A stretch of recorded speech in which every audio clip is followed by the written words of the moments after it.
Why was everyone silent when the general asked the question? Smoke still clung to the ruined walls of Fort Granite like a living thing, crawling over twisted metal and shattered glass. The siege had ended hours ago, but the air still trembled, heavy with the echo of artillery and the quiet moans of the wounded. The base was half alive, half remembering what it meant to exist. Radios hissed static, generators coughed, and somewhere, a fire burned itself out with the sound of distant rain on steel. General stood in the courtyard, boots caked in soot, eyes scanning the wreckage. His voice carried through the haze like a blade cutting fog. Any Apache pilots still breathing? The words fell into silence. Not a single head lifted. Around him, medics moved like ghosts between the wrecked vehicles. The faces that looked up were tired, hollow, too many gone, too many broken. His jaw tensed, anyone who can fly anything. Again, nothing. It was the kind of silence that comes after you've lost too much to hope. The kind that doesn't just fill the air, it weighs it down. And then quietly someone moved. At the far end of the hangar, where the smoke met the dim light of dawn, a woman in oil-stained coveralls set down a wrench.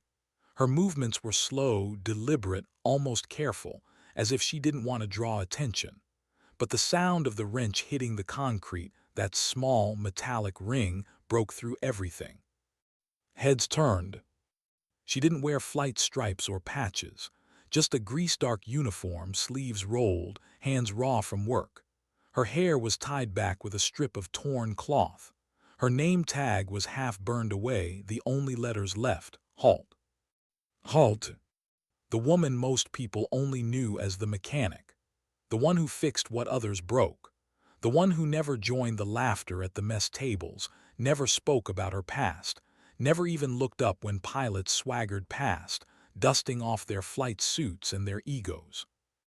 They'd all seen her. None of them had ever really looked.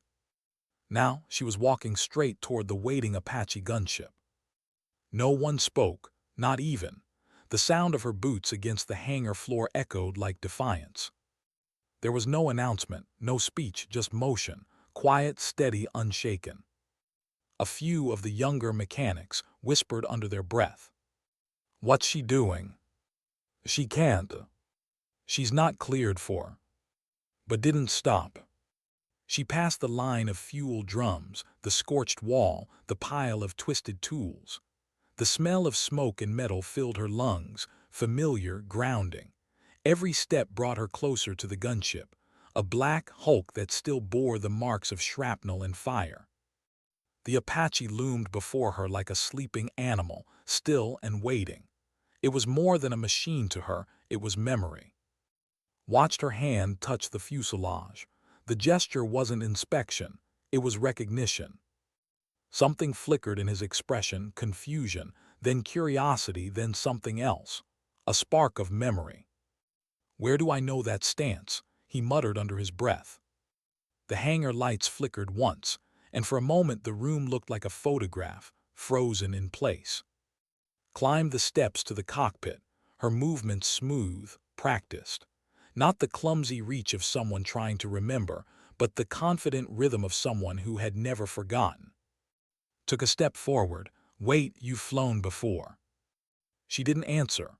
Her fingers moved over the switches, the panels, the cold instruments that had been silent for too long. Each touch woke something. Systems hummed back to life, one by one, like a heart remembering how to beat. The crew chief stared, whispering, "She's just a mechanic." "Not anymore." Then the first turbine spun. That sound, that sharp, high-pitched whine that only an Apache makes when it comes alive, cut through the hangar. Dust lifted off the ground. The machine began to breathe again. His heart kicked in his chest. "God help me," he said quietly. "She knows what she's doing." He watched her hands. No hesitation. No second guessing. Every lever, every dial, touched in the exact sequence of a pilot who'd lived 1,000 hours in the sky. "Who is she?" someone asked. No one knew. The truth was, she'd been right in front of them all along. But when someone hides behind silence long enough, people stop looking. Outside, the dawn was breaking.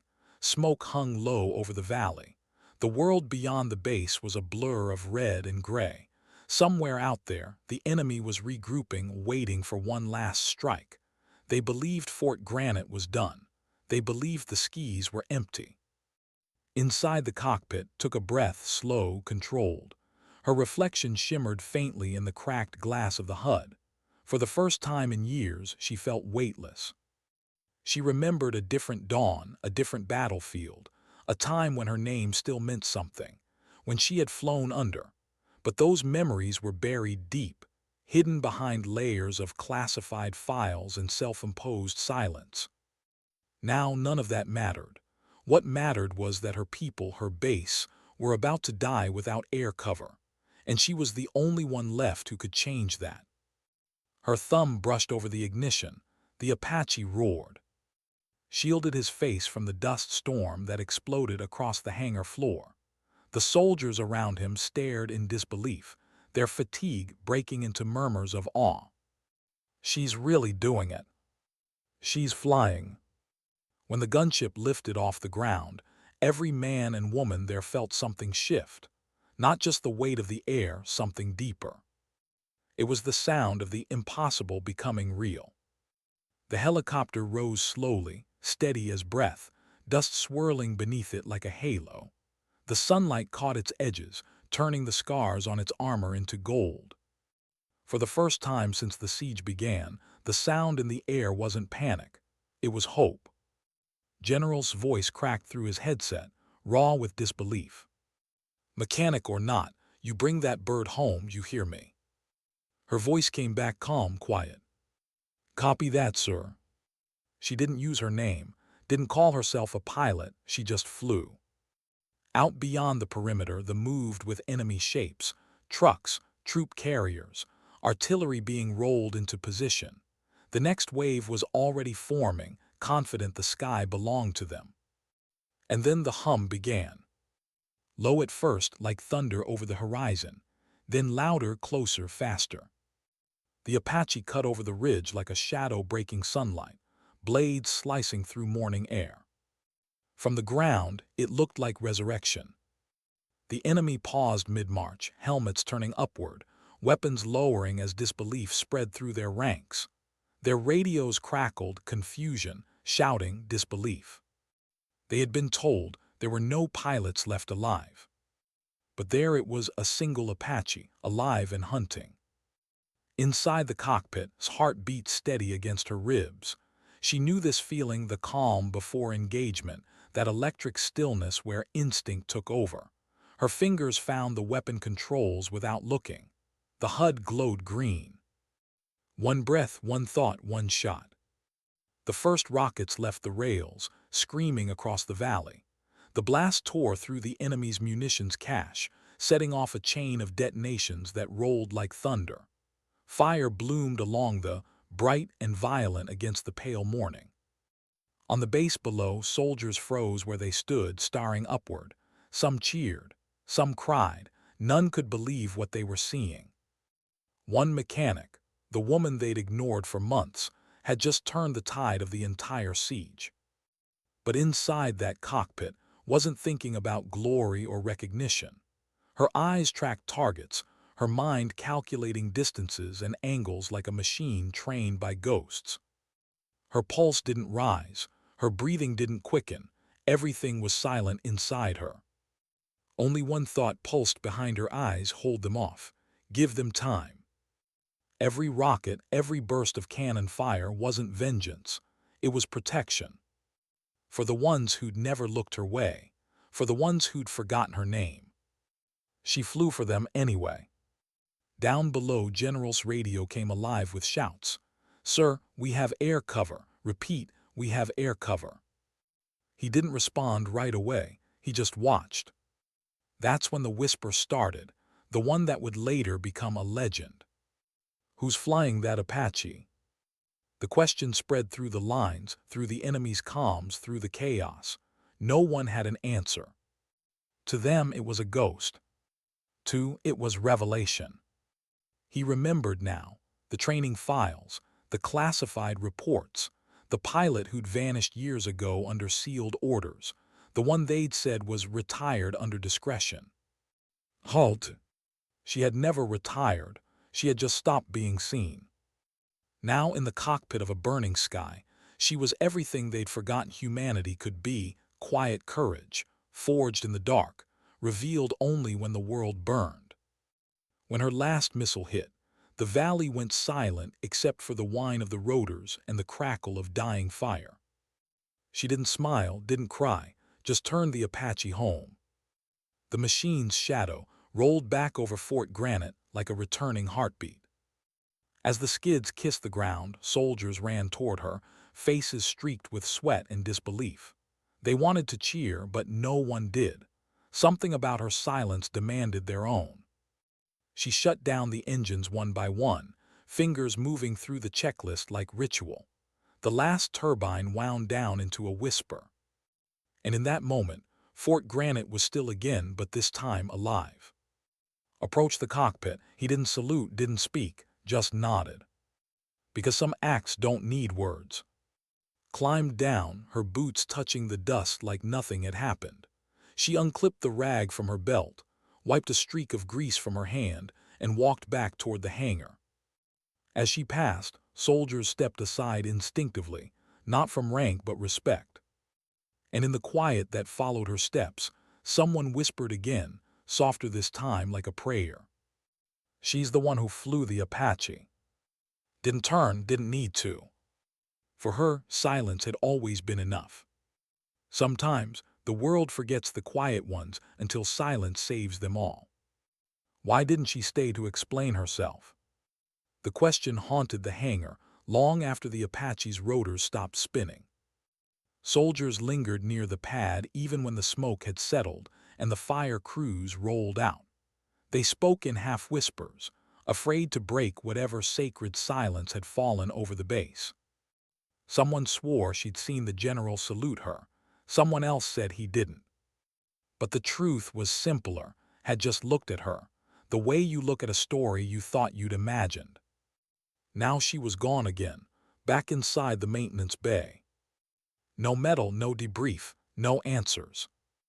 All that remained was the echo of her flight, and the question that kept looping in every soldier's head. Who was she really? Outside, the dawn light crept through the shattered windows, cutting across the hangar floor in broken lines.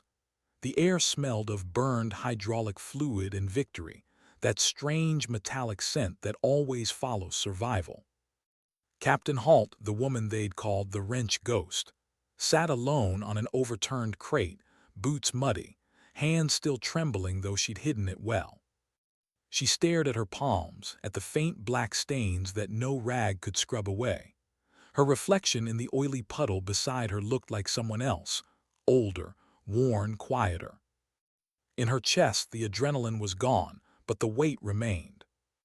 Every pilot knows that silence after battle, the quiet that isn't peace, but the echo of everything you just did to stay alive. A voice came from behind her. You're supposed to be in the infirmary. She didn't turn. I'm fine. General stepped closer, the crunch of gravel under his boots the only sound. His face was a mix of command and confusion. No one just flies an Apache out of maintenance, he said softly. Not like that, not unless they've done it before. Didn't answer. Crouched down beside her, lowering his voice. I've seen that control before, years ago in Kandahar. Her jaw tightened. She looked up slowly, eyes meeting his. There it was, the recognition she'd been trying to bury for years. Those files are sealed, sir. So are the ones that saved my life this morning, he replied. For a moment, neither spoke. The hangar around them creaked and sighed as the wind pushed through broken vents. Finally exhaled, why hide it? Because people stop seeing you when they think they already know who you are, she said quietly. It's easier to fix what's broken when nobody's watching. Her voice cracked on that last word, broken. Stood, looking down at the woman who had just rewritten the legend of his command. I don't know what you're running from, he said, but whatever it is, you just ran straight into it. Then he walked away, leaving her in the half-light with the smell of oil and ash. By afternoon, the rumors had spread beyond Fort Granite. Someone had recorded her takeoff. Another had streamed it to a comm channel. By nightfall, fragments of the footage reached other outposts, shaky camera angles, the sound of wind, and a single line shouted by a voice half drowned in noise. "Who's flying that Apache?" It became a kind of anthem, a sentence people repeated in disbelief, in admiration, in quiet gratitude. But inside's chest, it felt like a weight. Every replay was another reminder of a past she'd buried under new names and new uniforms. That night she lay on her cot, eyes open, the ceiling fan stuttering in slow circles above her. Each rotation sounded like rotor blades. Each shadow on the wall looked like something from a mission she had sworn she'd forgotten. Sleep didn't come, only memories. The last time she'd flown before this, years ago, it had ended in fire. A mission gone wrong. Coordinates misread. A call for extraction that came seconds too late. She could still see the faces of her crew in the glow of the cockpit, could still feel the vibration of the missile that tore the night apart. The report had called it pilot deviation. She called it guilt. They told her she was lucky to be alive. She didn't feel that way. So she walked away from the cockpit, took a demotion, changed bases, learned to disappear into the background noise of wrench clanks and radio static.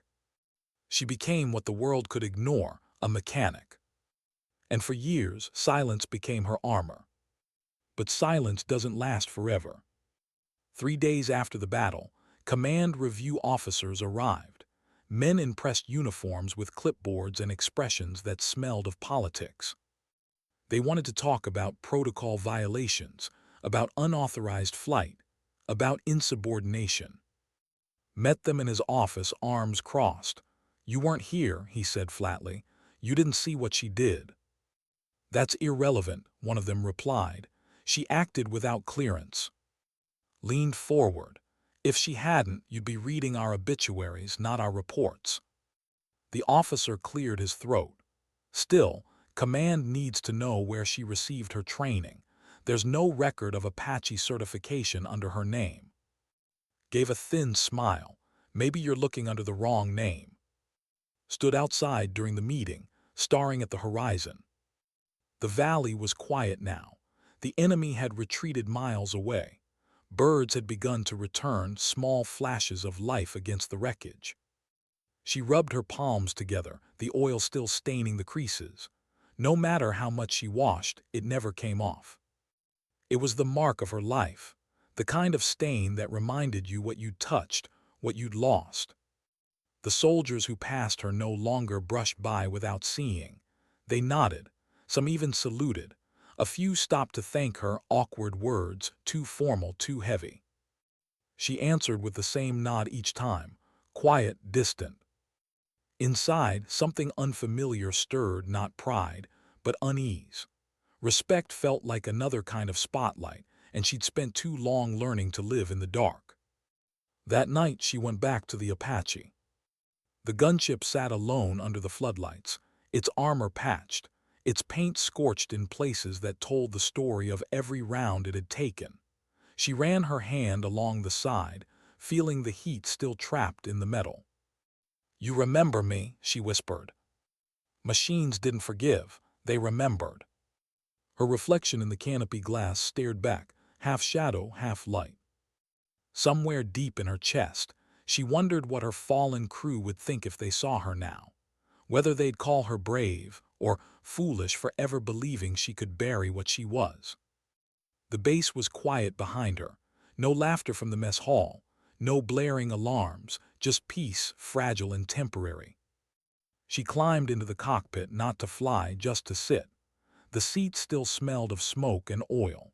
She closed her eyes, fingers tracing the switches like prayer beads. "You ever think you can start over?" she whispered into the silence. The instruments gave no answer, but something inside her shifted, a small, trembling thing that felt like hope. Days turned into a week.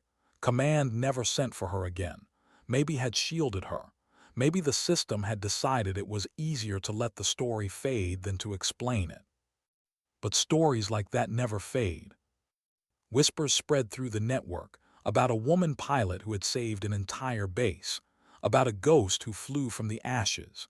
Each retelling made her a little less human, a little more myth. Avoided them all. She stayed where she belonged, the maintenance hangar, fixing what broke, listening to engines breathe instead of people talk. And yet, every time she walked past the flight line, someone paused to watch her. No one called her mechanic anymore. They called her ma'am. Sometimes captain. Once, a rookie pilot called her without knowing why. She froze when she heard it, that name, once buried, suddenly alive again. He apologized, she said nothing. That night, she sat on the tarmac long after the floodlights went out, staring at the horizon where the sun had once risen through smoke. Found her there. He didn't ask permission to sit beside her, he just did. You know, the brass wants to write this off as legend, he said. They'll file it under morale-boosting incidents and move on. Nodded, let them. He studied her profile, calm, unreadable. You could have your wings back if you wanted. Command owes you that much. She shook her head slowly. I didn't do it for wings. Then why? She looked at him, eyes distant. Because they were going to die, and I knew how to stop it. It wasn't heroism. It was duty, plain and raw. Sighed, rubbing his temples. They'll never understand that kind of simplicity. People like you make the rest of us question what rank even means. She gave a faint smile. Rank doesn't fly helicopters, people do. He chuckled under his breath. You really are a ghost, Halt. Maybe, she said, but even ghosts have work to do. Later that night, after he'd gone, she wrote something in her maintenance log. No one would ever see it. It wasn't official procedure, not regulation. Just a note scrawled in the margin beside the inspection checklist. Engines hold steady, crew safe, mission completed, silence maintained. Then beneath it, one final line. Never again invisible. She closed the book, exhaled, and finally, after so many years, let herself feel the quiet she'd earned. Outside, dawn crept back across Fort Granite. The world was still weary but alive. Somewhere beyond the ridges, the enemy regrouped again, whispering among themselves about the phantom that flew when no one else could. They still didn't know her name. But that didn't matter. Halt wasn't chasing names anymore. She was rebuilding the sky, one silent, unseen act at a time. Sometimes redemption doesn't roar. It hums steady, constant, like rotors over dawn. Why did the past find her now, when she had finally learned to live without it? The convoy arrived before dawn. Blacked-out Humvees, tinted windows, no insignia. They rolled through Fort Granite's main gate like ghosts that had memorized the road. Soldiers on watch shifted uneasily, eyes following them but saying nothing. You could always tell when the visitors weren't from your chain of command. They moved like they owned silence. Was already in the hangar, half under a gearbox, hands slick with oil, when the boot stopped beside her. The smell of expensive leather and cheap authority. Captain Halt, a man said, voice too smooth, too precise. She didn't look up. You've got the wrong person, maintenance crew. He crouched beside her, the gleam of his badge catching the light. Not anymore. She finally turned. Two of them, one tall, built like he used to be military before he traded muscle for suits, the other smaller with a face that looked like it had never seen sunlight. Intelligence. You could smell it. The tall one handed her a sealed folder. Directorate wants a word. Tell the Directorate I'm busy keeping their aircraft in the air. The smaller one smiled like someone who'd just found a secret. You can't keep them in the air if they ground you, Captain. Her jaw tightened. She hated how easily that word, captain, found its way back into her life. She wiped her hands on a rag, stood, and met their eyes. I thought I was done with that rank. So did everyone, the tall one said. Then you decided to fly an Apache into combat without orders. I decided not to die, she said quietly. That's not what your file says. Then your file's wrong. They exchanged a glance. The smaller one spoke again, voice colder now. We just need to talk, not an interrogation, just a conversation about how someone with no flight clearance flew one of the most complex aircraft on the planet like it was muscle memory. Exhaled through her nose. Maybe it was. Then let's talk about why. They took her to an old briefing room that still smelled like coffee and cordite. The windows were boarded, the lights dim. Tried to intervene, but the agents flashed their clearance and left him standing outside. The smaller man sat across from her, placing a recorder between them. The light blinked red. State your name for the record. She stared at him. You already know my name. He waited. Halt, she said finally. Captain, United States Army Aviation Corps, former. I resigned. Files say dishonorable discharge under review. Her throat tightened. That's one way to write the truth. He leaned forward. Then tell me yours. Her eyes drifted to the dusty projector screen on the wall. For a moment, the sound in the room faded, replaced by another hum, another day, another life. Kandahar 5 years ago. The sky was copper with sand and light. Her Apache, too, had been flying Overwatch for a convoy extraction routine mission, on paper, the kind that goes fine until it doesn't. Target coordinates grid Alpha 7, her co-pilot called out. His voice still lived somewhere in her chest. Calm, professional, a heartbeat she could follow. They spotted movement near the ridge, a flash of metal, then 2, then 5. Ambush pattern, she'd warned command. They told her to hold fire. But command wasn't there. Permission to engage, she'd said. Static. She asked again. More static. Then the first RPG came screaming out of the dust, slamming into the lead Humvee. The explosion tore through the radio chatter, replaced by screams and chaos. Didn't wait for orders the third time. She broke formation, dipped the nose, and returned fire. Her rockets hit true, maybe too true. One of them struck a ridge that hadn't been cleared on the satellite map. Secondary blast, hidden munitions. The shockwave flipped her Apache. The world became a blur of red and smoke and screaming alarms. His last words weren't orders. They were her name. After that, darkness.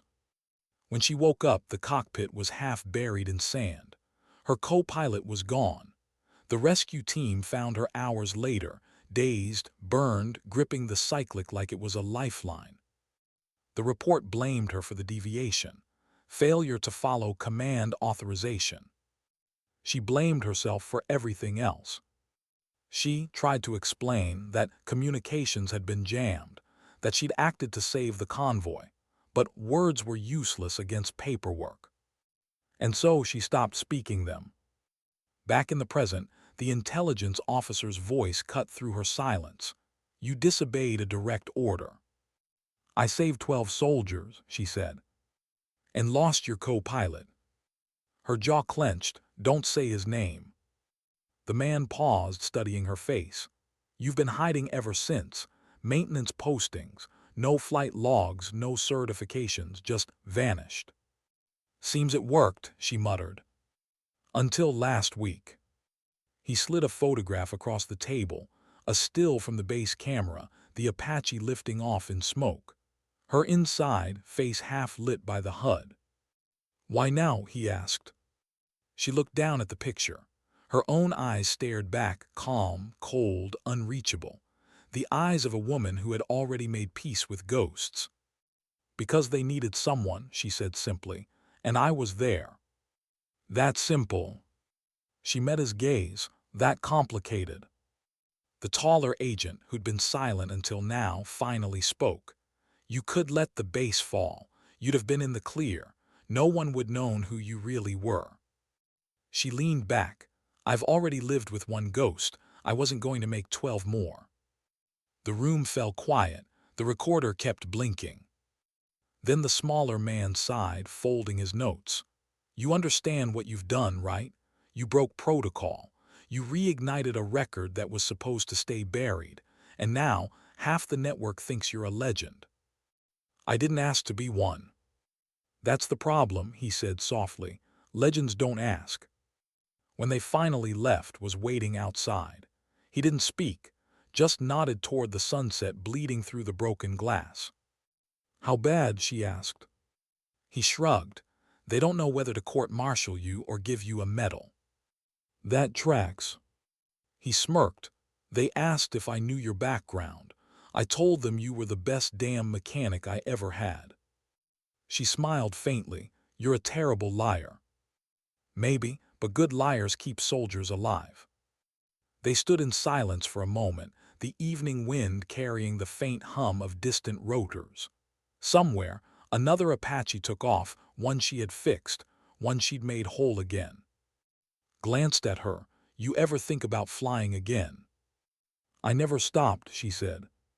Her eyes were far away now, tracing the outline of that helicopter as it rose against the fading light. You could almost see the ghost of who she'd been standing beside the woman she'd become. That night walked the perimeter alone. The desert was quiet, the kind of quiet that hides old voices. Every crunch of sand under her boots sounded like echoes from another life. She found herself at the crash memorial, a simple plaque welded to the wall, names etched in dull steel. Her hand brushed over one of them. As she whispered, the name felt heavy on her tongue, like a confession. She sank to one knee, the night wind tugging at her hair. They said I should waited for orders. You would waited. You always did things by the book. Her voice trembled. I didn't, I just couldn't watch them die. The stars blurred above her. She hadn't cried in years, not when she was discharged, not when they stripped her wings. But now alone it came quiet, steady, unstoppable. It wasn't grief, it was release. When she finally stood, her legs shook but her heart felt lighter, not whole but breathing again. She turned back toward the hangar, whispering one last thing to the night. I flew again, you'd have laughed at that. The wind carried no answer, only the low hum of the bass coming back to life behind her. Days passed. The directorate men left, leaving behind silence and whispers. Fort Granite's soldiers carried on, rebuilding, training, living. But something had changed, a small shift in how they looked at the world. They'd seen what quiet strength looked like when it broke its silence.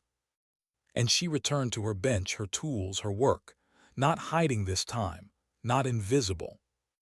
The young pilot she'd once scolded for mishandling a fuel valve stopped by one morning, nervous, eyes wide. Ma'am, he said, holding a photo, the same one the intelligence officer had shown her. Could you sign it? She blinked. Why? He hesitated. Because when I thought I was done, I saw you fly. She didn't know what to say. Finally, she took the photo, stared at it for a long moment, and wrote in small letters at the corner. Never stop fixing what's broken. When she handed it back, his eyes were wet. He saluted. She nodded once. Now go, engines don't wait. He left smiling. And for the first time in a long time, Holt smiled too, a small, fragile thing that looked like sunrise. Because sometimes the past doesn't haunt you to punish you. Sometimes it returns to remind you, you were never meant to stay grounded. The sky remembers those who dared to rise, even when the world told them not to. Why did they always come back when you were finally learning how to breathe? The message came just after midnight, a soft knock on her door, the kind that didn't belong to emergencies or rank. She opened it to find General standing there, coat thrown over his uniform, face carved in fatigue. He didn't need to speak. She could already see it in his eyes, that weight commanders carried when they were about to ask for something no one should. Let me guess, she said, voice low. Another crisis. He sighed. It's bigger than that. stepped aside, letting him in. The air in her quarters smelled faintly of machine oil and coffee, the scent of someone who didn't know how to live without work. Set a tablet on the table between them. You didn't hear this from me. The screen came alive with satellite images, blurred terrain, heat signatures, target grids. Somewhere in the middle of it, red outlines pulsed faintly. Classified reconnaissance. Joint operation with Allied Command, he said. 3 bases taken in 72 hours. No survivors, they're moving east. Next stop, us. She leaned closer. The images shifted. A familiar ridgeline, a valley she knew too well. Kandahar. Her breath caught. That's not possible, that sector was abandoned. His voice hardened. It's not abandoned anymore. Intelligence says they've got something buried there, something they don't want us near. And what does this have to do with me? He hesitated.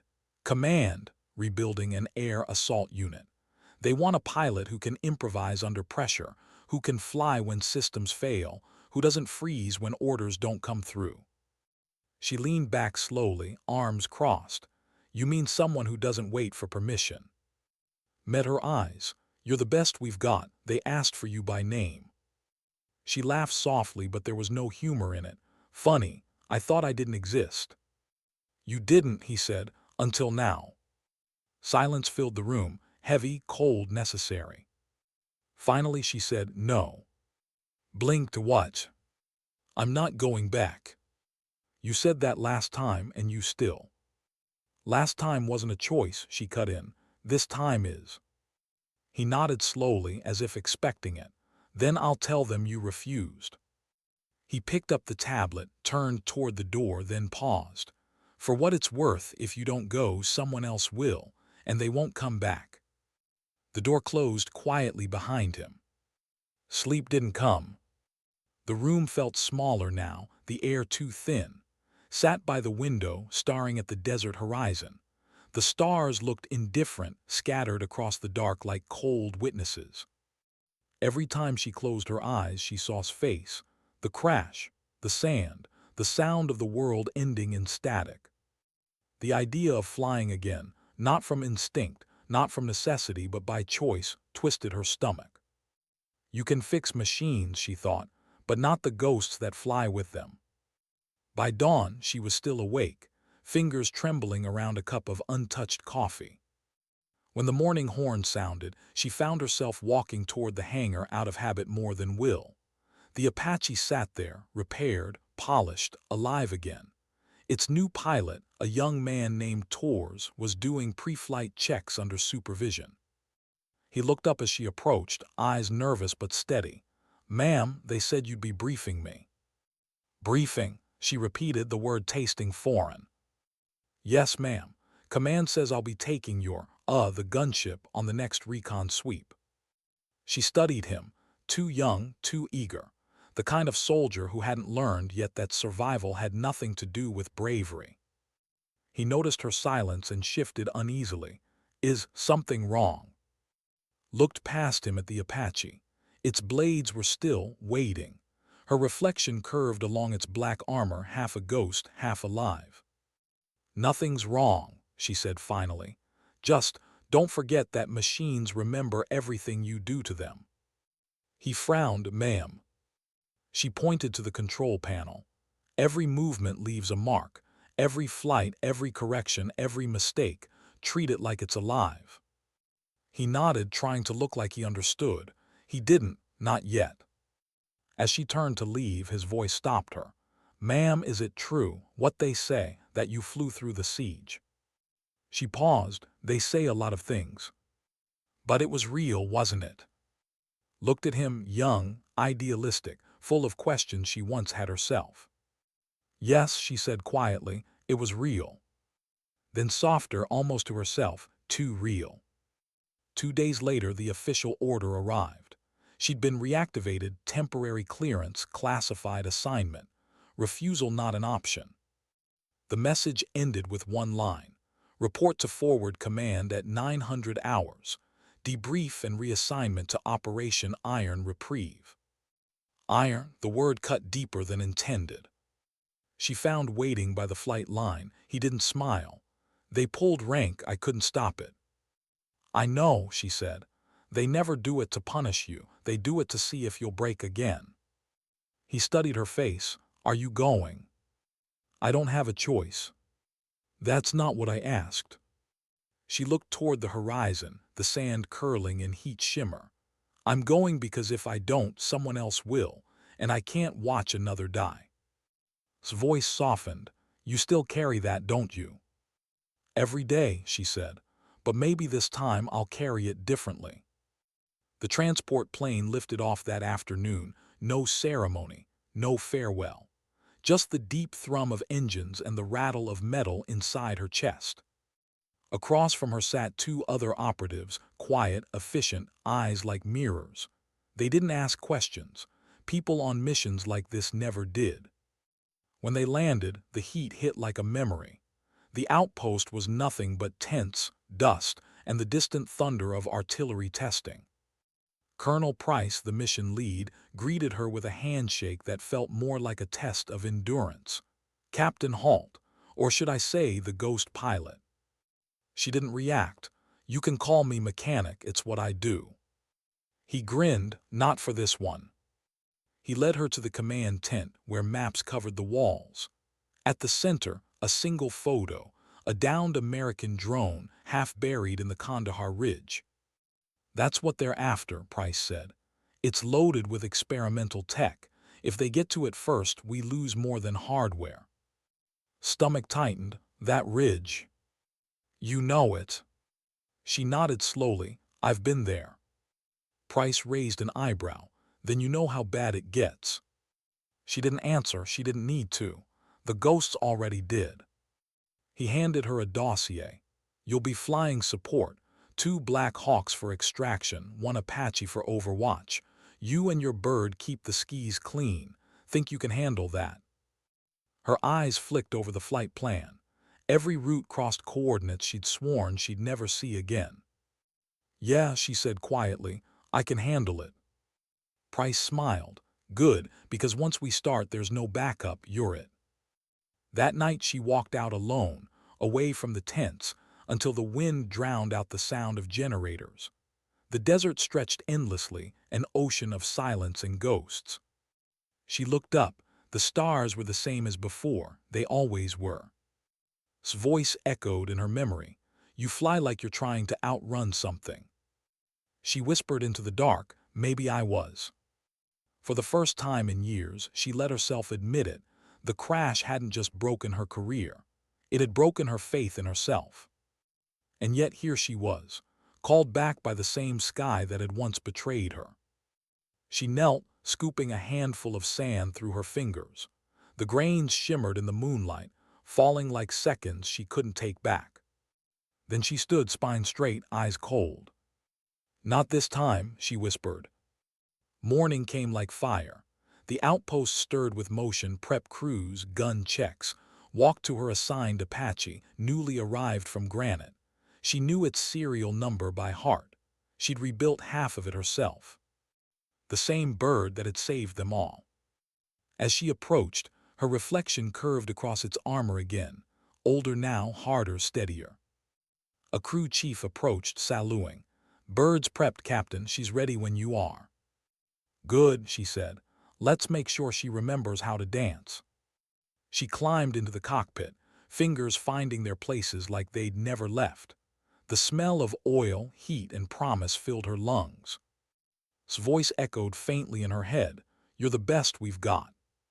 She powered the system, listening as the turbines rose in that haunting whine that always made her heart tighten, not from fear, but recognition. Outside, the blades began to turn, dust lifted, the world trembled. From the ground, soldiers looked up, some in awe, some in silence, some whispering that name again like a prayer. She didn't call herself that anymore.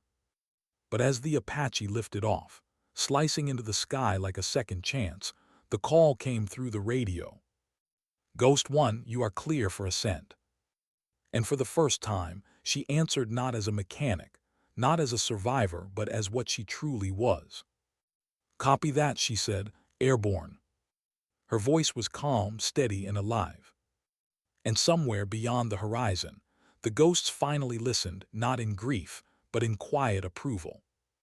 Sometimes redemption doesn't wait for forgiveness. It waits for flight. Why did the sky feel heavier over the place that had already taken everything from her? The rotors carved through the desert dawn, slicing the heat before the sun even had a chance to rise. Apache moved with the precision of instinct, not mechanical, not trained, but something deeper. Every vibration, every pitch in the engine spoke to her. The sky had a voice, and she'd learned long ago how to listen to it.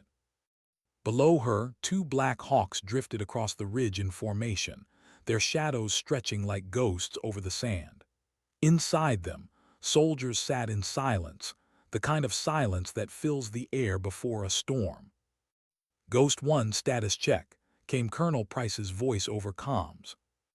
Systems green, replied. Her tone was calm, almost detached. Weapons online, radar clear. The words rolled out by muscle memory. Her hands worked the controls with that same quiet fluency, the kind that comes when you stop thinking and start remembering. Ahead the horizon shimmered an illusion of stillness, but she knew better. The desert was never still. It held its breath right before it killed you. Approaching Grid 7, one of the Black Hawk pilots said, visual on the ridge. His eyes narrowed. The terrain matched the satellite images, twisted rock, broken structures, remnants of the old field base. The same one she'd left in smoke 5 years ago. The past wasn't behind her anymore. It was below her, waiting. Copy that, she said, her voice low. Maintain altitude, watch for movement. Her sensors flickered faint blips, irregular, too deliberate to be wind. Price, she said, we've got heat signatures, multiple East Ridge. Could be scavengers, he replied. Scavengers don't move in formation. A pause crackled through the radio, then his tone changed. Your lead, call it. That name again. She didn't correct him this time. Engaging recon pass, she said. The Apache dipped low, blades screaming as she skimmed the ridge line. The dust rose in spirals beneath her, the old battlefield coming alive again, bones of metal and memory buried under years of silence. Then she saw it. Camouflage nets, fresh tracks, weapon crates stacked under tarp, not scavengers, not ghosts, fighters organized, ready, watching. Multiple hostiles confirmed, she said sharply. We're walking into an ambush. Before Price could respond, the first streak of light flashed from the valley floor, a missile launch. Missile inbound. The world turned into a blur of alarms. Jerked the collective, banking hard right. The Apache screamed, metal straining, sand exploding in her wake. The missile clipped air where her tail had been a second ago and detonated against the ridge. Evade, evade, evade. Her co-pilot, young, quiet name, gripped the dash, voice trembling. They've locked again. Countermeasures now, she barked. Flares burst from the Apache's belly, streaking bright and hot through the dust. Another missile swerved, veering into nothing. Price, it's an ambush. Pull your birds back. Static answered her, then chaos. One of the Black Hawks lurched sideways, fire trailing from its rotor. It hit the ground in a cloud of sand and smoke, spinning, disintegrating. The second peeled away, evasive maneuvers desperate, too late. Gunfire erupted from the ridge, heavy, coordinated, precise. God, Price. I'm hit, going down. His voice vanished in static. His breath came sharp through her teeth. The valley was alive with fire now, RPG trails, tracer rounds cutting through air like red comets. She banked hard, her fingers gripping the cyclic until her knuckles turned white. Mark their positions. He fumbled with the targeting system, voice shaking. Too many, they're everywhere. Then we start thinning them out. Her voice was cold now, the same tone she'd used in every mission before the fall, the one she swore she'd buried. She dove low, skimming the canyon floor, cannon rounds tearing through the sand. Explosions bloomed along the ridge. Every hit was deliberate, surgical, no wasted motion, no hesitation. Inside, she felt the tremor of every impact echo through her chest. It wasn't adrenaline, it was memory. Voice in her head again. You fly like you're not afraid to die. She swallowed. I'm not, she whispered under her breath. Another missile whooshed past the canopy, close enough to shake the glass. She yanked the stick left, feeling the G-force drag her sideways. Shouted something she didn't hear. The world had narrowed to rhythm and instinct. She banked around the ridge, found the launcher team, fired. The explosion rolled up the slope, scattering debris into the dawn. Targets down, gasped. Not all of them, she said. Not yet. She pulled back, hovering over the crash site. Smoke curled from the downed Black Hawk. Flames licked through its broken frame. No movement inside. Her chest tightened. Price, do you read? Static. Any units respond? Nothing. Her hands trembled on the controls. For a heartbeat, the sound of fire became the sound of that old night, the one she never escaped.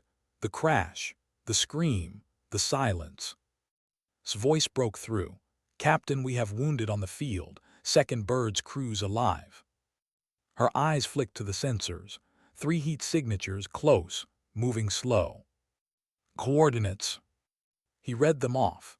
She banked the Apache toward the far ridge, scanning the sand below. Then she saw them, soldiers waving, limping, dragging gear, the enemy closing in behind them. Hang on, she said. She armed the Hellfires. Lock 1. Locked. Fire. The missile streaked down the valley, slamming into the advancing line. The blast tore the formation apart, shockwave rolling over the survivors like a storm. Exhaled, that bought them time. His voice softened, not enough. She switched to open channel. Ground team, this is, moving to cover. Stay low and move west toward the ridge. I'll clear your path. A crackled voice came back, faint, ragged. Thought you were a myth. She smiled faintly. Guess I disappoint easily. Then the sky opened again. More fire, more chaos, more ghosts. She wove through it all, not fearless, not reckless, but precise. Every maneuver was a promise. You will not die here. By the time the extraction choppers arrived, the valley was smoke and silence. The enemy had broken.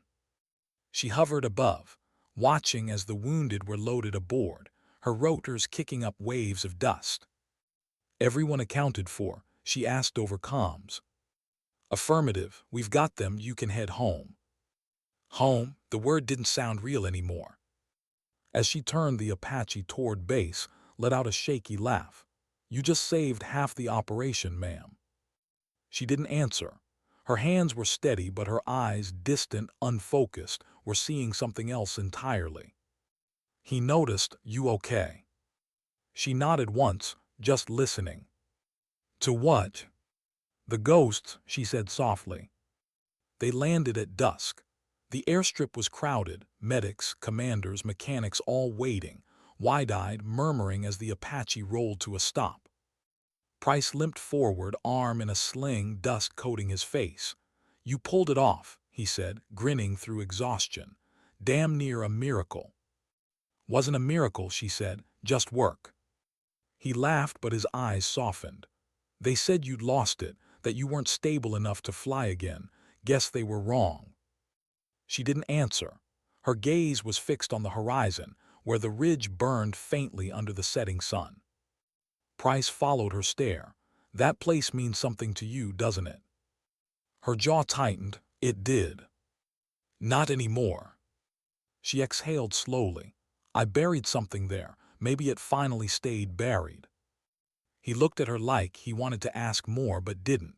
Some stories weren't meant for reports. As he walked away, his voice came through her earpiece, distant but familiar. Fort Granite copies your transmission. Heard you made some noise out there. She smiled faintly. Noise isn't my style. No, he said, survival is. She didn't reply, she didn't need to. When she stepped down from the cockpit, the world around her seemed to exhale. Soldiers watched her pass in silence, eyes filled with something between reverence and disbelief. She walked past them all, straight to the hangar, straight to the quiet, where the noise of admiration couldn't reach her. She sat on the floor beside her bird, back against the metal, eyes closed. The engines clicked softly as they cooled, like a heartbeat winding down. And in that quiet hum, she whispered to herself, not prayer, not victory, just truth. It's not about flying, it's about coming back. That night, under a desert moon, she wrote one line in her logbook before sleep finally found her. Every mission is just another chance to forgive the sky. Some people chase redemption, others build it, one flight at a time. Why did the world start talking only after she stopped wanting to be heard? The footage leaked within 48 hours.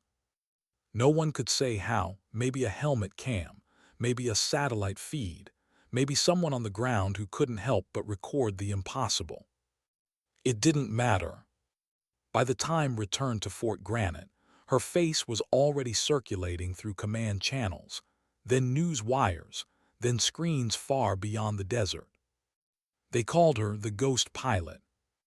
The headlines were dramatic, the kind written by people who'd never smelled burning fuel or heard bones rattle in turbulence. Unknown female pilot saves doomed mission. Returns from the dead. The mechanic who took the sky. Her name wasn't even in most of them, just fragments of rumor wrapped in heroism. When she walked through the gates of Granite that morning, soldiers looked at her differently. Not as the quiet mechanic or the woman who kept the rotors spinning, but as something more distant, untouchable. A myth wearing grease-stained boots. She hated it. In the mess hall, whispers followed her like shadows. That's her. She flew into hell and came back. I heard she took down an entire platoon alone. She doesn't even have flight clearance. Kept her tray low, her eyes lower. She sat at her usual table in the corner, but even there, silence wasn't the same anymore. It wasn't protective. It was suffocating. Fame, even unasked for, is its own kind of noise. She didn't want applause. She wanted distance. Because she knew what the reporters and the officers didn't. Heroism wasn't clean. It came with blood under the fingernails and guilt that didn't wash off. Found her there, untouched meal, coffee gone cold. He sat down across from her without a word. "They're calling you again," he said softly. "Let them call," she murmured. "Names don't change anything." He studied her. "It changes how they see you." "I don't need to be seen." He leaned back. "You don't get to choose that anymore." She looked up, tired eyes meeting his. "I didn't do it for them." "I know that," he said, "but they don't." He slid a small tablet across the table. News feeds, footage, commentators talking over grainy images of her Apache flying through smoke. Some called her a hero. Others questioned the legality of her actions. A few demanded to know why command had hidden her past. "They're tearing you apart out there," said, "and you haven't even spoken a word." "Maybe that's why it's working," she said quietly. That afternoon, command arrived, suits again, clean shoes stepping over the dust like it couldn't touch them. They called it a commendation review. It felt more like a performance. The conference room was packed, officers, analysts, PR liaisons, even a media consultant pretending not to be one. Stood at the far end of the table, back straight, hands clasped behind her. The senior official, a brigadier with a voice like stone, cleared his throat. "Captain Holt, your recent actions during Operation Iron Reprieve have drawn significant attention." "Yes, sir." "Your initiative was commendable, but your methods, flying without direct authorization, breaching flight protocol, are problematic." "I was ordered to hold position," she said. "I chose to move." "You understand how that looks on paper." "I understand how it looks to the people who survived." A murmur rippled down the table. The brigadier's jaw tightened. You've become something of a public interest, Captain, and that means we must manage this narrative. Frowned narrative. He smiled thinly. We can't stop the story from spreading, but we can shape it. You'll be decorated quietly. No press, no interviews. The official statement will credit your actions to Joint Command Coordination. Clean, simple, patriotic. She stared at him, so you'll lie. He didn't blink. We'll preserve stability. Her voice dropped lower. You mean reputation. The room went still. Spoke from the corner, tone cold. Sir, with respect, she saved 24 lives out there. If that's not worth truth, what is? The brigadier looked at him. This isn't about truth, General. It's about control. His knuckles whitened. Control, what got people killed last time? The brigadier's eyes narrowed. Watch your tone, Captain. Respectfully, sir, she said evenly. You lost the right to control my tone when I earned back my wings. Coughed to hide a grin. The meeting dissolved shortly after that, the kind of abrupt adjournment that happens when truth doesn't fit the agenda. She stood outside afterward on the catwalk overlooking the hangar. The air was sharp with wind and the distant buzz of engines. Below, the mechanics moved like ants, busy, focused, unaware of the political war being fought above their heads. Joined her. You know you just made enemies, right? I've had worse, she said. They could bury this whole thing if they want to. They've buried me before, she said quietly. Didn't work then either. He smiled, tired but proud. You really don't know when to shut up. She looked at him, faint smile tugging at her lips. You really don't want me to. He laughed softly. It was the first time she'd heard him laugh since the siege. For a moment, they weren't soldier and commander, just two people who'd seen too much and survived anyway. But behind that laugh, she saw something else, worry, the kind that doesn't go away. What is it? She asked. He hesitated. They're planning to reassign you, quiet transfer overseas. She froze. When? Soon, orders are being processed. Her chest tightened. They think if they move me far enough away, people will forget. They always think that, he said. She looked out over the horizon, the light fading into dust and amber. Let them try. That night, she couldn't sleep. The base was quiet except for the distant hum of generators. She wandered into the hangar, her sanctuary. The Apache stood under low lights, gleaming softly, half in shadow. The same bird that had carried her through fire and somehow carried her back. She ran her hand along the metal, feeling the warmth still trapped in its skin. You ever think they'll stop trying to own what they don't understand? She whispered to it. The machine, as always, gave no answer.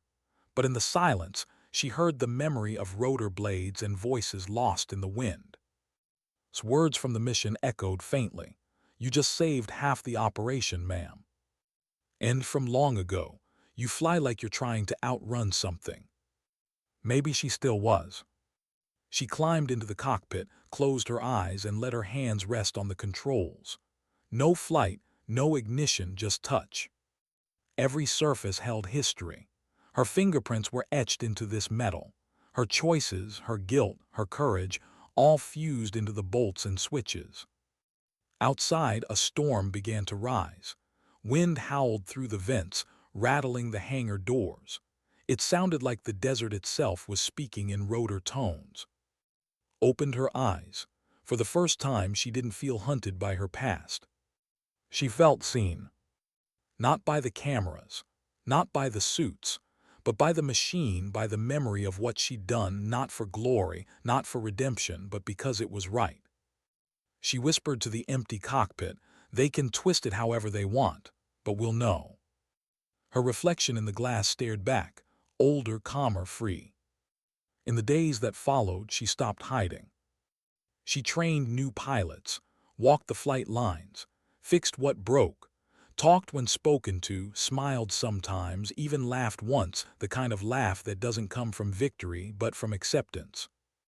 The base started to feel alive again. Soldiers saluted her without orders. Not because of the myth, because they understood now what she'd shown them, that quiet strength doesn't need permission. Found her one evening, standing near the hangar doors as the sun bled into the horizon. "You've changed," he said. She smiled faintly. "Or maybe I stopped pretending to be smaller than I am." He nodded. "They're still pushing the narrative, public versions out. According to them, you were part of a joint tactical success led by remote command coordination." She chuckled softly. "So the ghost got rewritten into a spreadsheet." "Pretty much." "Let them have their version," she said. "I've got mine." "And what's that?" She turned to him, eyes reflecting the orange light. "That sometimes the truth doesn't need to shout. It just needs to keep flying." He didn't answer. Didn't need to. He just looked at her, proud, quiet, the way a man looks at a story he'll never stop telling. Weeks later, when the official commendation arrived, she didn't attend the ceremony. She was in the hangar, sleeves rolled up, helping a rookie team replace a damaged rotor head. Someone asked her if she'd seen the broadcast. She said no. But that night, when everyone was gone, she found a recording left on her desk. The televised clip showed a uniformed spokesperson reading a statement about bravery and unity. No names, no faces, just words. Watched in silence, then turned it off halfway through. On the screen's dark reflection, she saw herself, a woman who no longer needed the world to tell her who she was. She smiled faintly, whispered to the empty room. "Sometimes dignity doesn't speak, it simply acts." Then she set down the remote, wiped her hands clean, and went back to work.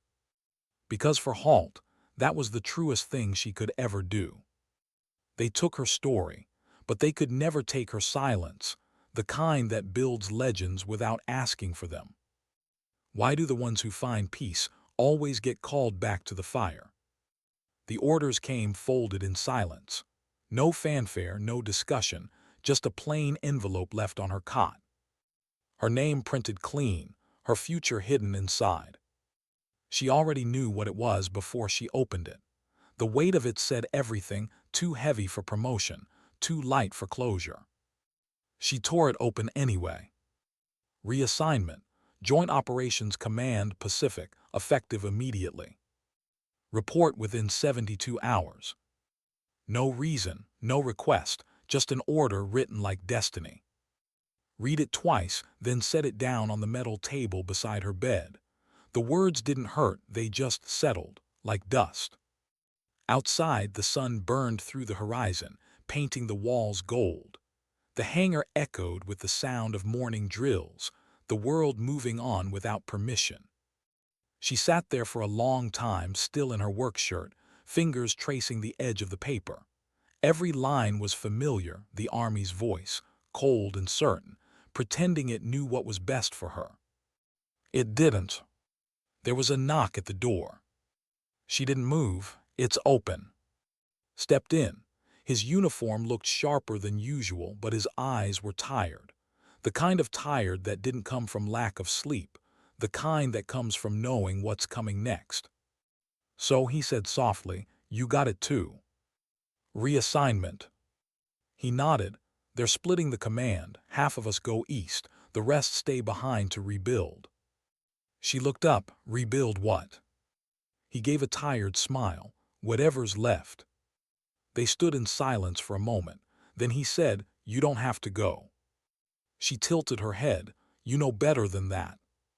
"Yeah," he admitted, "but I figured I'd offer anyway." He handed her a small object, a flight badge, old and scratched. Her name etched faintly under the call sign. "You dropped it years ago," he said. "Found it in an old logbook." She turned it over in her hand. The metal was warm, worn smooth by time. "I thought it was gone." "So did I." He studied her face, the small flicker of something unreadable behind her calm. "You ever get tired of being a legend?" She smiled faintly. "I get tired of being human." He chuckled. "Well, the world doesn't need gods. It needs people who can do what you did and still go back to fixing bolts the next morning." She set the badge down gently. They'll never understand that part. No, he said quietly, but I do. That night she walked the flight line one last time. The desert was quiet, the kind of quiet that felt sacred. The sky stretched wide, a black canvas stitched with stars.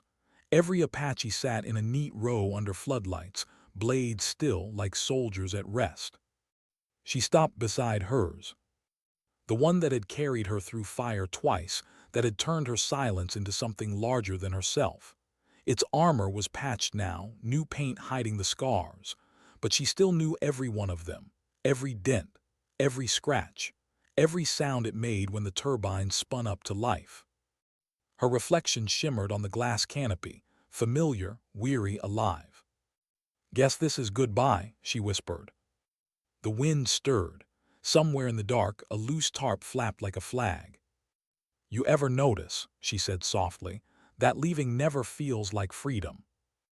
Her hand rested on the metal, fingertips tracing the faint grooves in the paint. "They'll fly you again. Someone younger, louder. Maybe they'll think they understand you." The Apache, silent as always, just listened. She closed her eyes. For a moment the past and present folded together, laugh, fear, quiet faith, all the voices she'd carried into the sky and brought back down. Then she whispered, "Thank you," and walked away. The next morning she was gone before sunrise.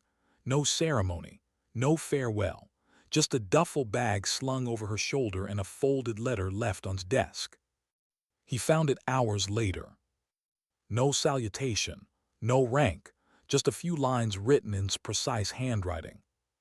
"They'll keep writing stories. Some will get it right, most won't. That's fine. What matters isn't what they say I was. It's what we all still are. Alive." Below it, one more line.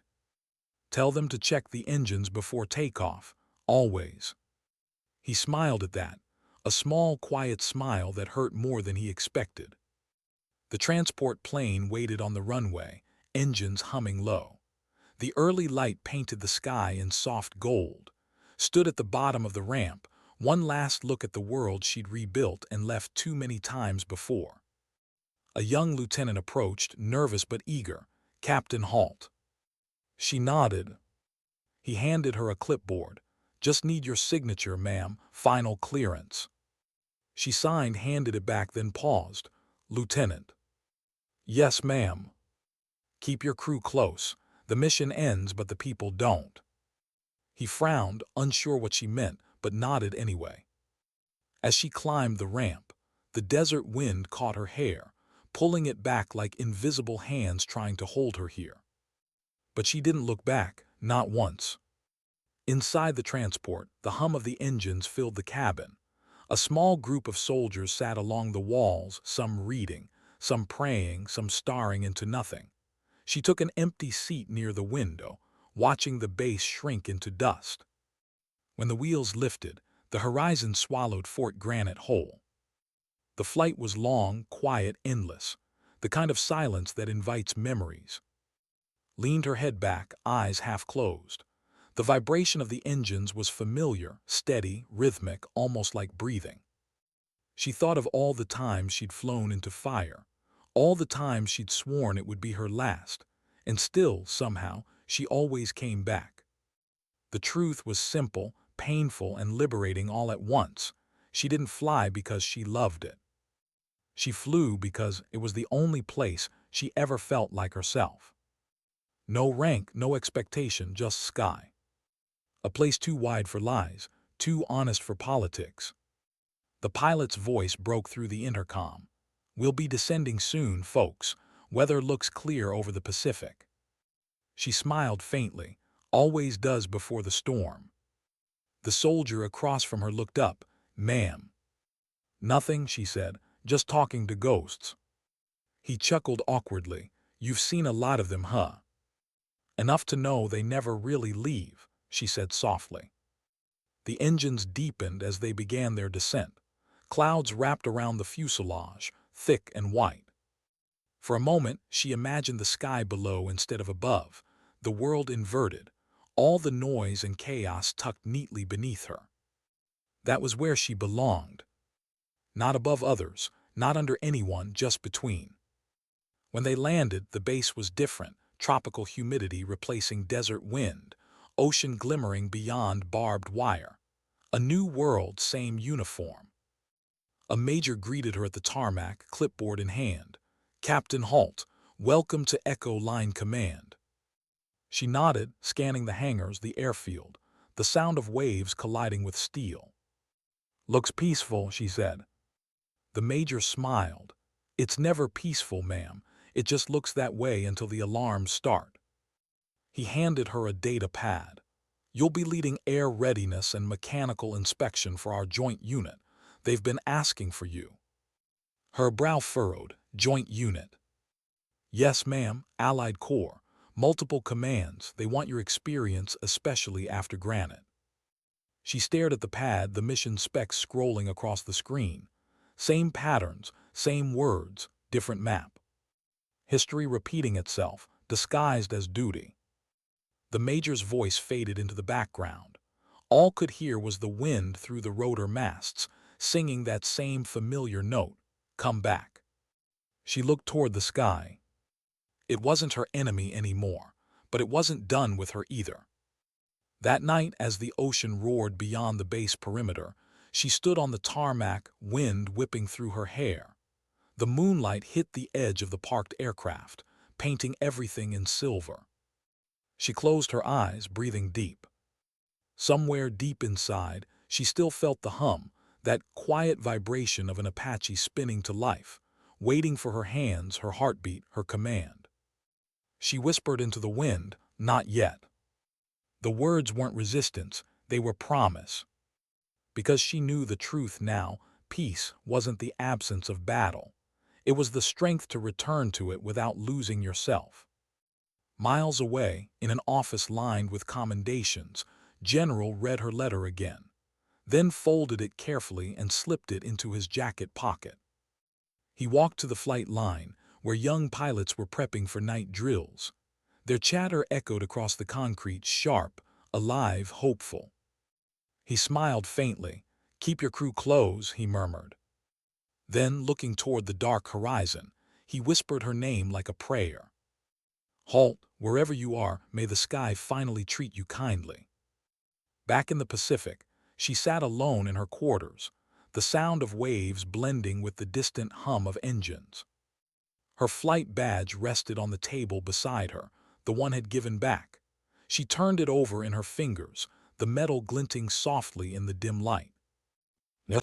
She smiled, small, tired, real. Then she clipped it to her uniform again. Because maybe being called back wasn't punishment. Maybe it was purpose.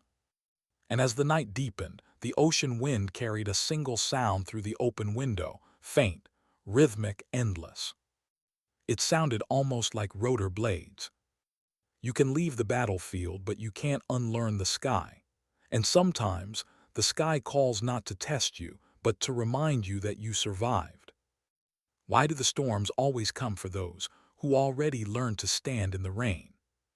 The sky above Echo Line Command was restless. Clouds rolled in heavy and gray, dragging the wind with them. It wasn't just weather.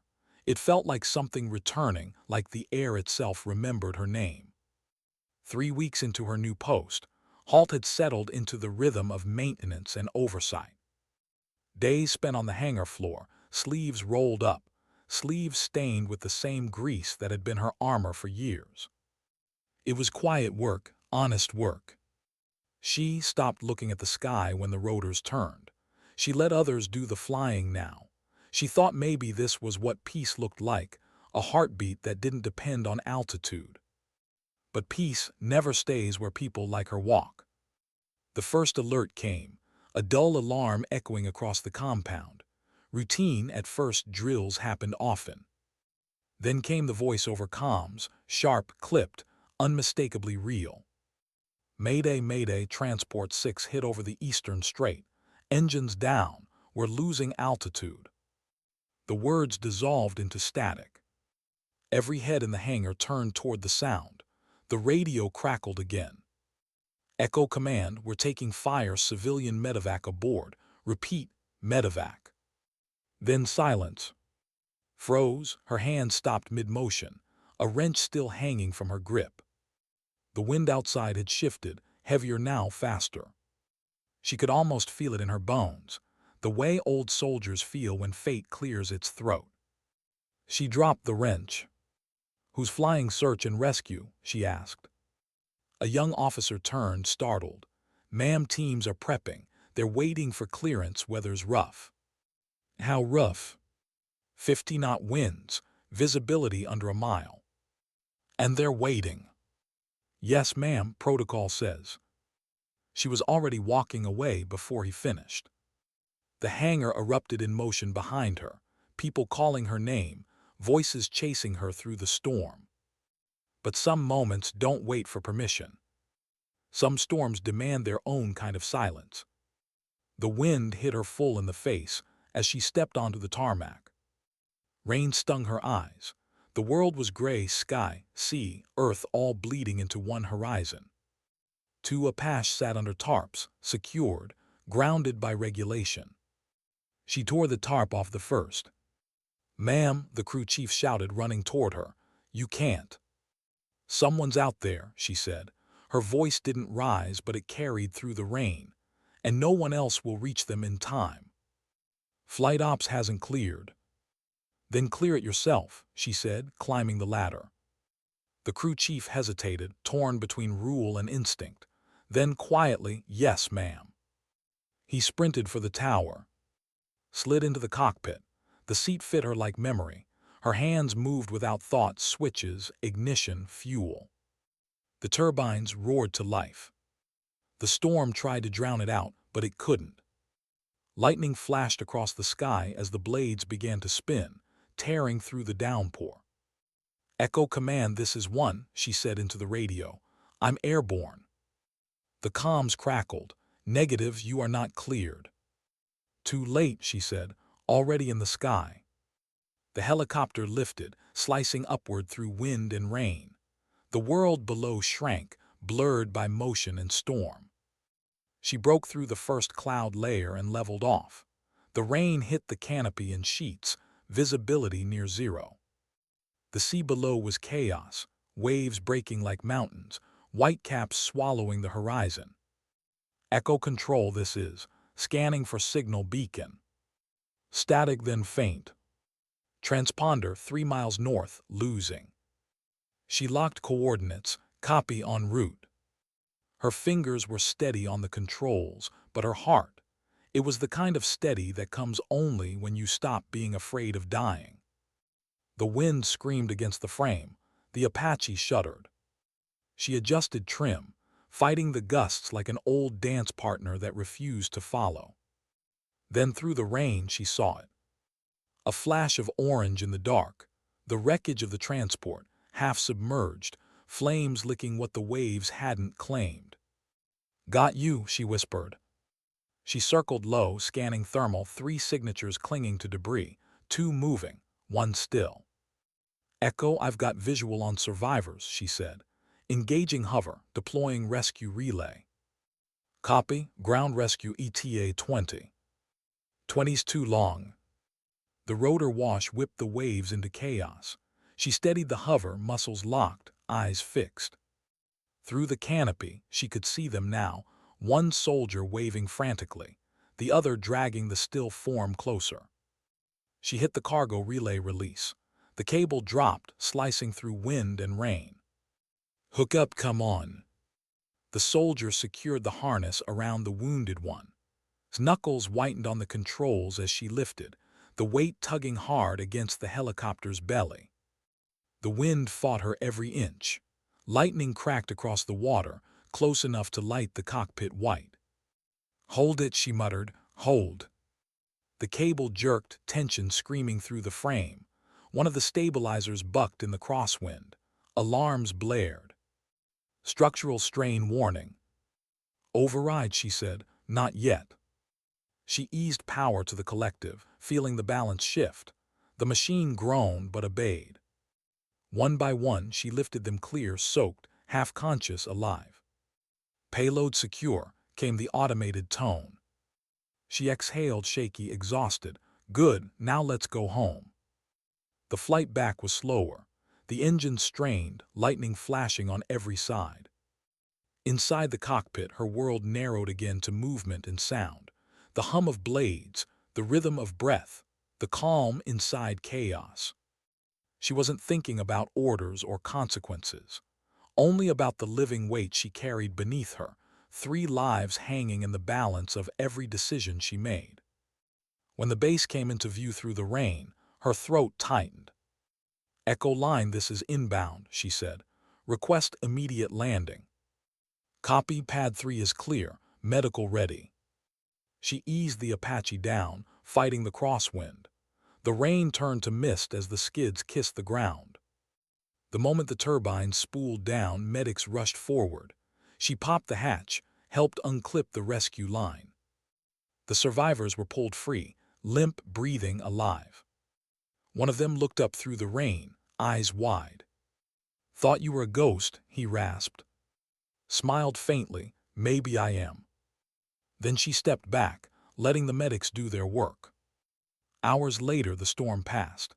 The air smelled of wet earth and jet fuel.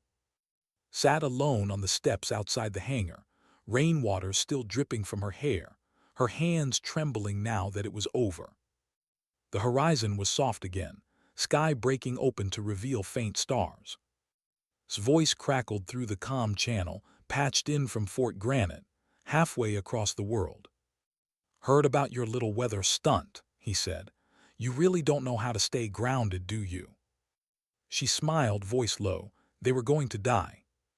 "Yeah," he said softly, "and because of you they didn't." A long pause. "You all right?" he asked. She looked up at the night. "I think so. I think I finally stopped running." He chuckled, "About time." The line went quiet again, filled only with the faint hum of distance. Then he said, "You know, the enemy once whispered, 'Who's flying that Apache?'" "I remember," she said. "Well," he said, his voice breaking into a smile, "they still don't know, but we do." She laughed, not loud but real. Then softly, "That's enough." Later that night, she went back to the hangar. The Apache waited under the lights, soaked, battered, still standing. She walked up, rested her hand on the nose cone, and closed her eyes. The metal was warm, alive. "You and me," she whispered, "we keep coming back, don't we?" She exhaled slowly, a peace she hadn't felt in years finally sinking in. Because it wasn't about redemption anymore. It wasn't about proving anything. It was about the quiet grace of doing what had to be done, again and again, until the noise of the world faded behind you. She unclipped her flight badge, turned it in her palm. The engraved letters caught the light. She smiled faintly, then clipped it back to her chest. Outside, dawn was breaking. The first sunlight spilled across the hangar, catching her silhouette in gold. Somewhere far beyond the base, across seas and deserts and stories, people still whispered about the nameless pilot who rose from the ruins, the woman who flew when no one else could. They never knew her name. They didn't have to, because she hadn't flown for recognition. She'd flown so others could live long enough to tell their own stories. She took a slow breath, whispering one last line to the morning air. "Sometimes dignity doesn't speak, it simply acts." And with that, Captain Halt stepped back into the light. Legends don't ask to be written. They're carved by hands that never stopped working, by hearts that never stopped caring, and by silence that proved louder than any war.